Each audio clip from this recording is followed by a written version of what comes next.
service members are living. This is how they're eating.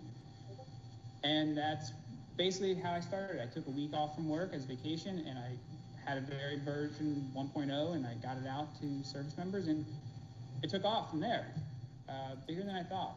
I did not think I'd be speaking at a conference here, ALA. When Bob reached out to me, I was like, I have no idea what ALA is. I didn't realize how complex this world is.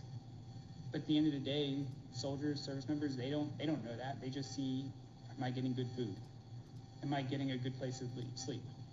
So I have a little video to kind of show you what Hots&Cots looks like.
So that is Hots&Cots. So you have a person's attention, maybe 30 to 60 seconds, and I wanted to be able to capture as much as I can that would be impactful as I possibly could make with a soldier posting or service member posting.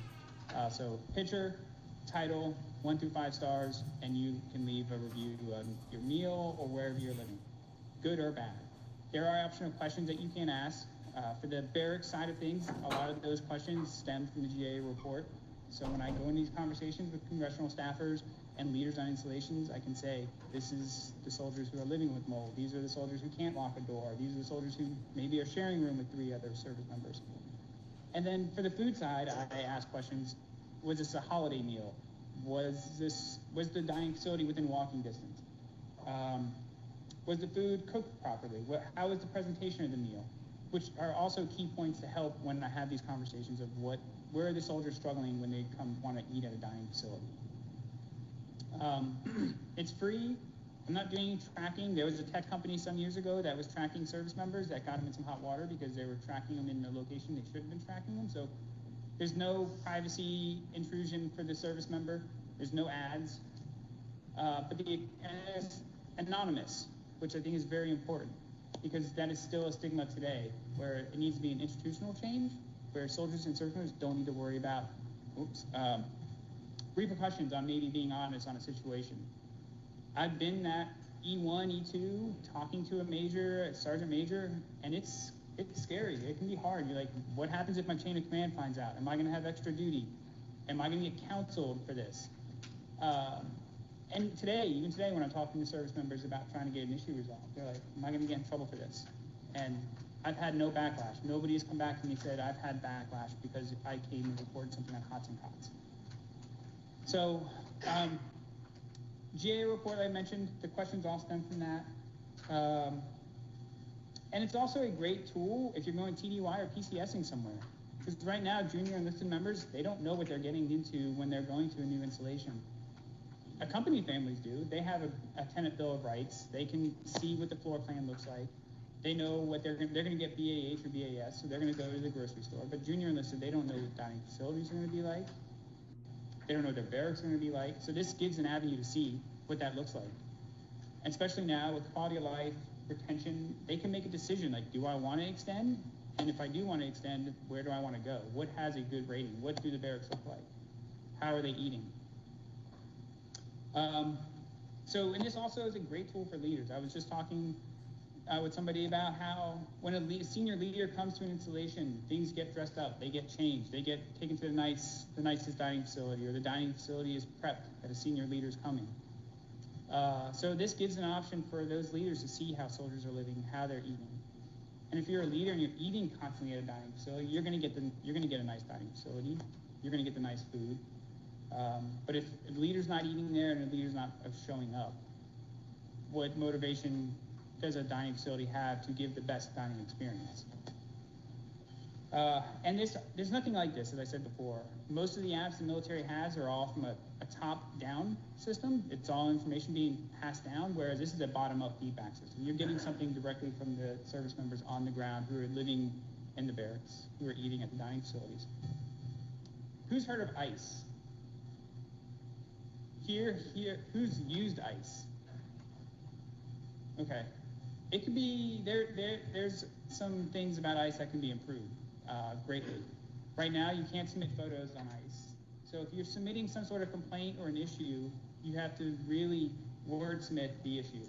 And you have to be really good at describing whatever issue you may be reporting. And that's also on top of navigating it. As I mentioned before, and I'm included in this, if I have to spend more than 60 seconds on something, I'm not going to pay attention. I'm done. I get surveys from work, my 9 to 5, and they're like, it's going to take you 2 minutes to fill the survey out, and if it takes me more than that, I'm done. Like, my attention span's gone because I have other things I'm going to work on. So Hots&Cots provides that. You can get a photo, you get immediate feedback. I spoke with an individual over in installation who oversees the dining facilities, and she said, if I had a picture of raw chicken, because I've seen service members getting raw food as their meal. She said, if I had a picture of that day, I could have it addressed within hours. But I may not see the comments from ICE for 30 days, and she can't hold anybody accountable. So something just to think about is like, what processes do we have in place right now to help the service member, to kind of hold contractors, dining facilities, and others accountable?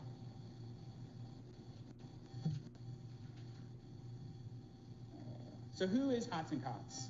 Maybe this will work. Can you help me out here? There we go. Next slide. There we go. All right, so Hots&Cots, as mentioned, I'm the developer. I've written all the code. I manage the tech. If you've seen me on social media, that's me. But there's a lot behind the scenes that's happening. I work with several that are active and veteran military members. That helps with the checks and balances. Checks and balances is hard across any platform. Instagram, Facebook, any sort of social media platform has challenges with checks and balances. On Reddit, the same thing. But working with a team of veterans and active, there is some accountability there that can go and see, okay, is this a legitimate thing or is this not? That helps keep that checks and balance on the app. I've been able to make connections with an entomologist. Does anybody know what that is? Yes, I didn't know that. The Army actually has a bug guy, so I can go like, hey, is this a bed bug or is this a beetle? And he can be like, no, this is a bed bug, this is a beetle. And then he can then figure out who it needs to go to. He can then go on site if he needs to get this addressed. I've made a number of partners with installations and leaders who've been able to cut through red tape to get issues resolved, which has been phenomenal. Because junior enlisted, they don't have that. They go to their chain of command, and it may get looked at, it may get addressed, or it may not. And then service members have to deal with whatever that situation may be. And then thousands of service members. I've had over 4,000 downloads since launching in late October. And without them advocating and sharing the app, it probably wouldn't be where it is today. I wouldn't be speaking here today, that's for sure, probably. All right, so why we're here today. The Food Expo, how are service members eating?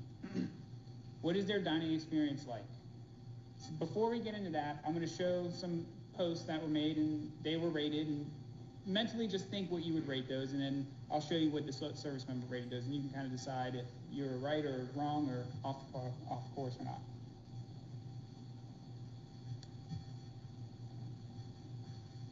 All right, so the first one's a 3. We have a 1, a 5, and a 3. Is this kind of idea what you were thinking? I don't know, is everybody able to see that it might be smaller than I thought they were going to be? Let me do this one more time. I got a couple more here.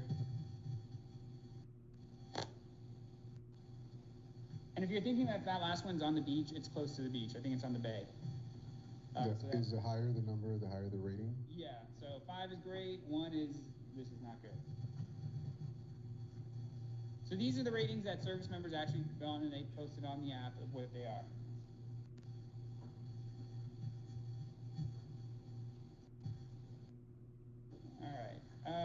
40-25, who is familiar with that regulation? Okay, so it is nutrition, yes. It is the nutrition and menu standards for human performance optimization. It is an Army regulation, but it's a joint regulation for the Navy and other branches. So it talks about the performance of how soldiers and service members should eat. How many days can they effectively eat an MRE before they need food? What is the caloric intake, protein intake? How much sodium should a service member get if they're working outside in the sun? But these kind of parts stood out to me, which is establish and implement policies to ensure menus meet nutrition standards, ensure healthy foods are incorporated into menu planning, ensure healthy foods are appealing and convenient, facilitate access to healthy foods at reasonable prices whenever possible, and then provide food service personnel with training necessary for menu planning. So I'm going to come back to 40-25 through this, but I just wanted to point those out before we dive in further here.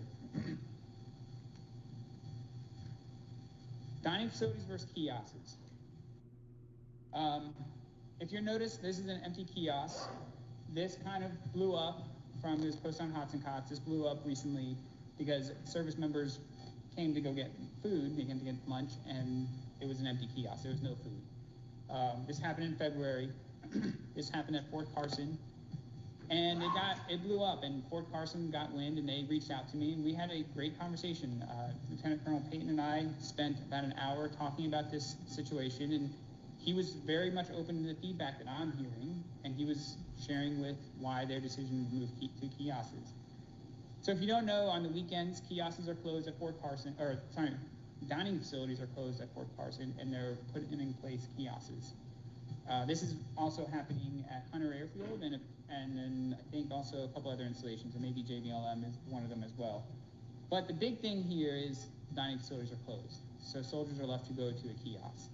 And the question that is asked frequently that I see, is this the model going to replace dining facilities? Are dining facilities going away in place of the kiosks? As some call it, gas station food. I've seen it called airport convenience store. So Lieutenant Colonel Payton shared with me, during the weekends, they were serving 200 meals on a weekend. And they underplanned, but at the same time, it was also, I think, a series of events that a unit was rotating back in, which then drove up the usage. They said, Lieutenant Colonel Payton said they served 1,850 meals, which is way higher than expected. And he and his team were thinking this was a win, but I challenged him. Is this a win that we're seeing empty kiosks because of, was it mismanagement, or is it a novelty? I know when a new restaurant opens by me, everyone's going to go check it out, but then as time goes on, it kind of dwindles out. So was there an increase in usage because of something new happening? And also, soldiers are going to eat what's in front of them. Yes?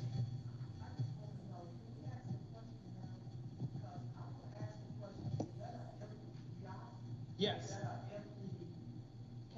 Counter that just don't have. Is that the whole kiosk that we're looking at, or that's just some counter space in that kiosk? It's a portion of the kiosk, but there was no food available when soldiers showed up. It's true. Everybody in the room know that that's not the whole kiosk we're looking at. That's just two counters within the kiosk. Correct. Okay. But the fact remains still that soldiers showed up and there was no food for them to take.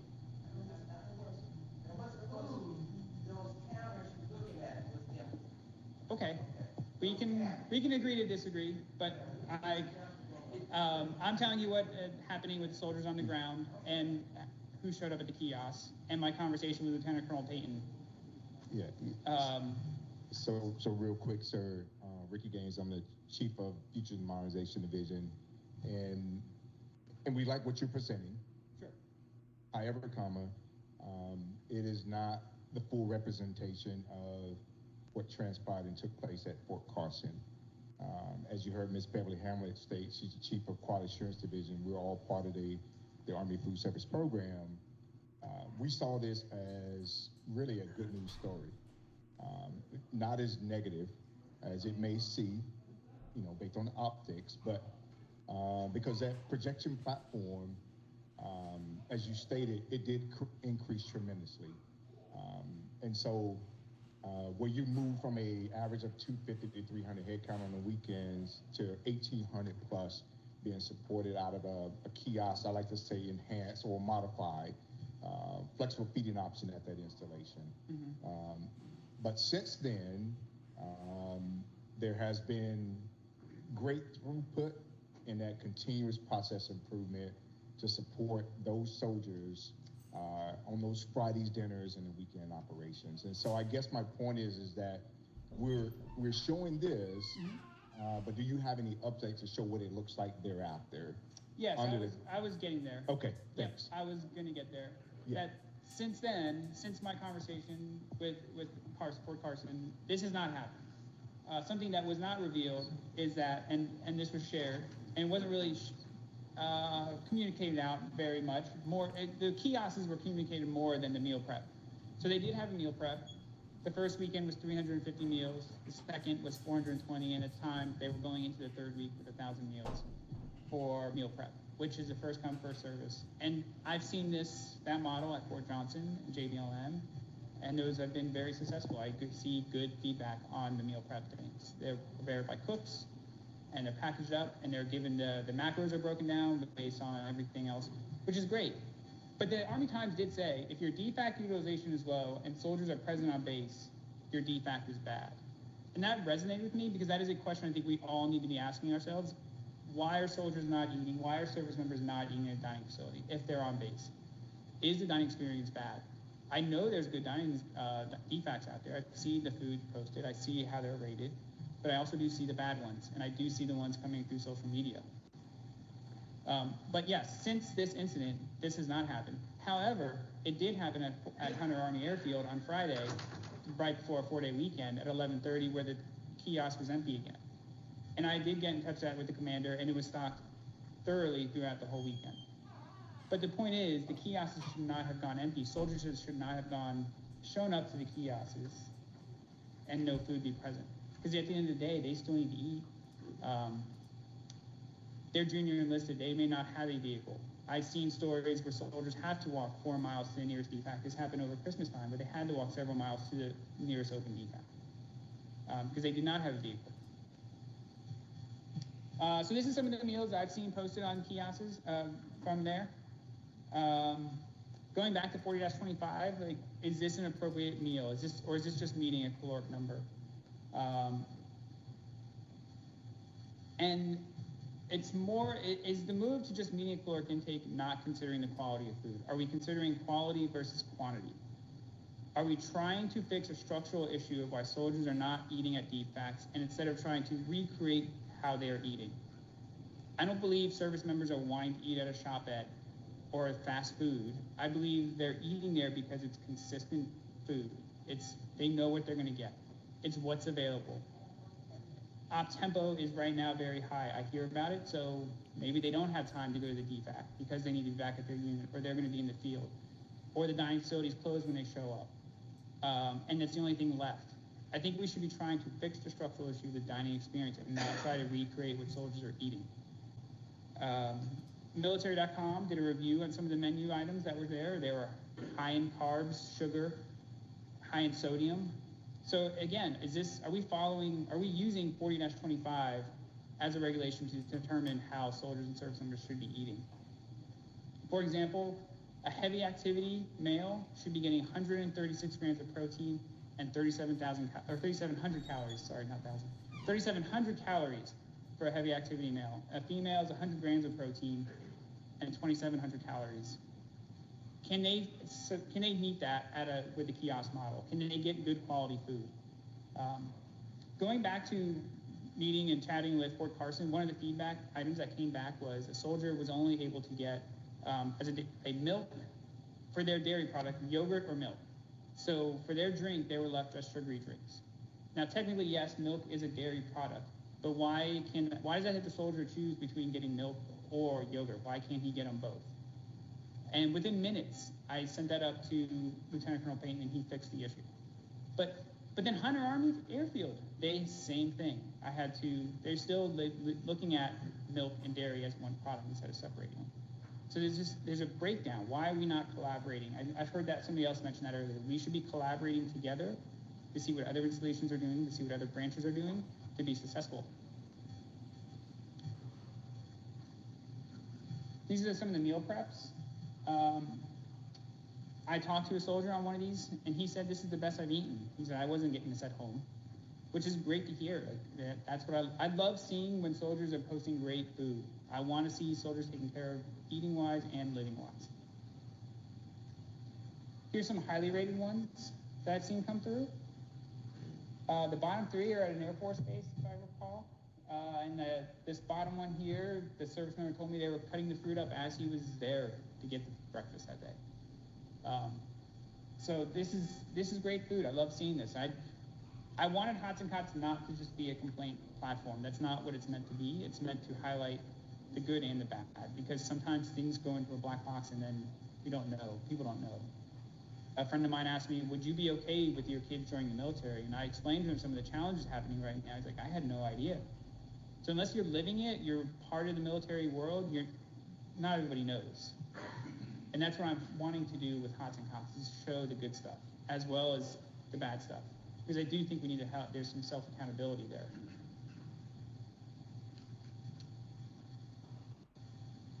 So in summary, it goes back to a question I stated earlier. We must ask ourselves, are service members not eating at dining facilities because of the quality of food? We know there's quality dining facilities. We know there's quality food.